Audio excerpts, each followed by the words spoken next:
than 80% full. This is CBC Radio 1 on the island, 90.5 FM in Victoria. Well, the backlash continues over privacy changes by Facebook, the social networking site used by more than 400 million people worldwide, including quite a few of our own friends here on the island.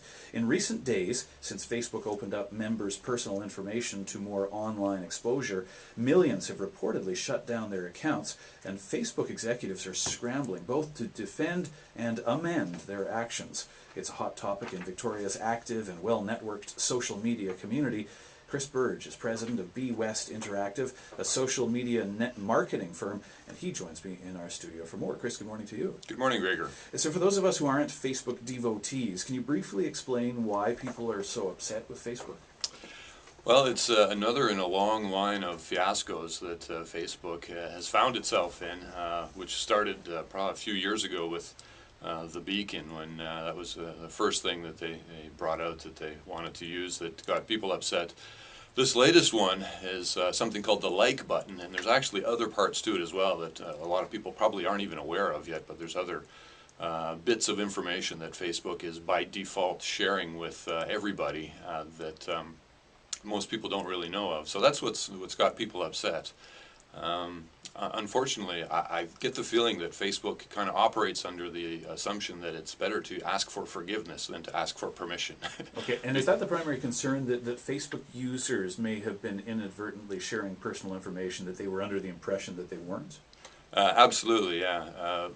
It seems that whenever Facebook makes a change, the default is always that they're sharing your information with everybody. And if you listen to Mark Zuckerberg, the president of Facebook, he thinks that this is a good thing because everybody, he wants everyone to share their information with everyone else, and that he thinks that everyone will like this and this will be a good thing, which of course is not necessarily true. But interesting, that's Zuckerberg, the head of Facebook, but not all Facebook employees or developers seem to feel the same way he does. That could be the case. I'm not too sure about how the Facebook employees feel, but certainly the Facebook users don't all feel that way. Well, yeah, and tell us more about that. And here in Victoria, there's a close-knit social media community here. How are some users responding? Yeah, well, I'll start actually with, there's a couple of guys in Toronto that started a website called Quit Facebook Day. So May 31st is actually Quit Facebook Day. And so I had a look at their site, and there's 6,000 people that have so far committed to quitting Facebook, which is not really a lot in the scheme of things. There's about 15 million Facebook accounts in Canada. So I kind of polled the Victoria community via Twitter and Facebook and LinkedIn yesterday to get their feedback. And I was a bit surprised that, everyone is kind of angry over it, but there was actually nobody that said they were going to quit Facebook.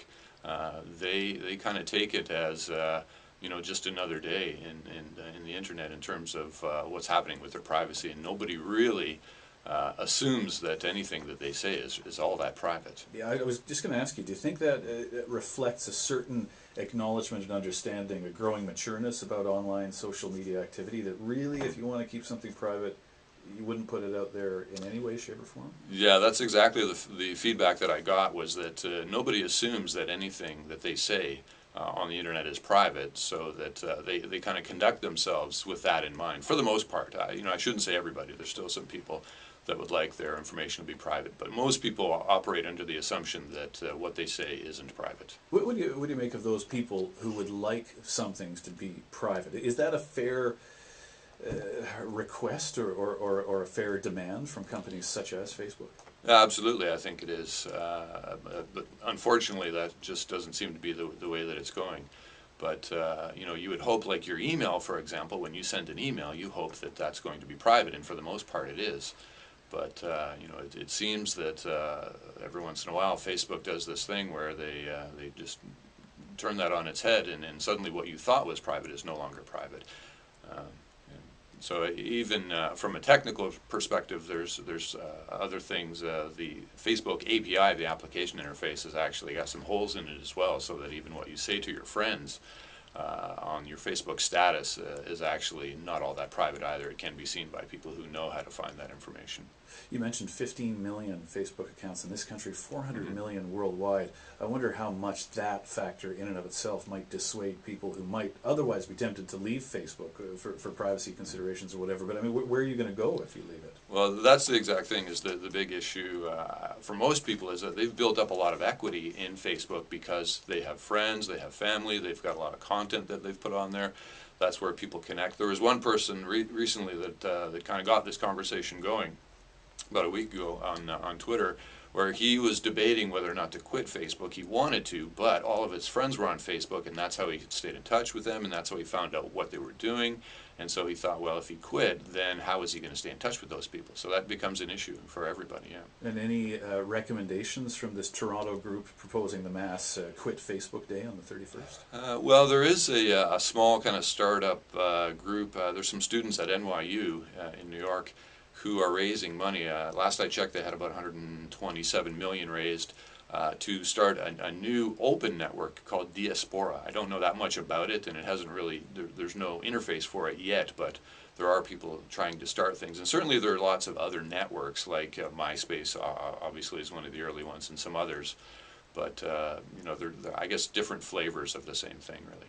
I mentioned the so many millions of users of Facebook and that being a factor. What about Facebook for your clients? How do their needs and concerns differ from those of people who rely on Facebook for personal connections?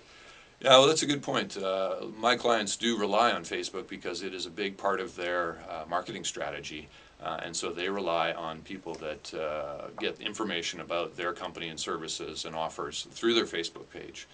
You know, obviously they wouldn't like to see a lot of people leaving Facebook, but they're also concerned about privacy for their clients and for themselves as well. But having said that, like I said earlier, I don't see that many people actually leaving in the overall scheme of things. You know, if 6,000 people quit on May 31st, you know, I was talking to the two guys that started this Quit Facebook Day group, and I said that probably more people will join Facebook that day than will quit, in fact. That does seem to be the trajectory, doesn't it? Yes. What about other strategies? Are you hearing of anything else that people might use locally to respond to Facebook privacy concerns aside from quitting? Well, there are lots of ways that people are using social media locally to gather support for different things, and certainly Facebook is one of the social media that they use. For example, people rallied around the Blue Street Bridge issue and Check TV and so on.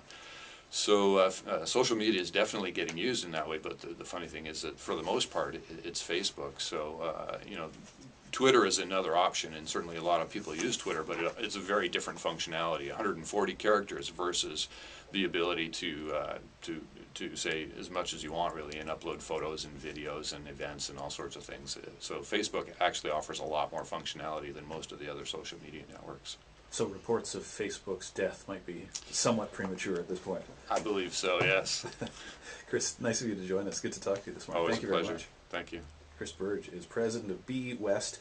By the way, you can check out our On the Island Facebook page for updates about the show and other useful and friendly information.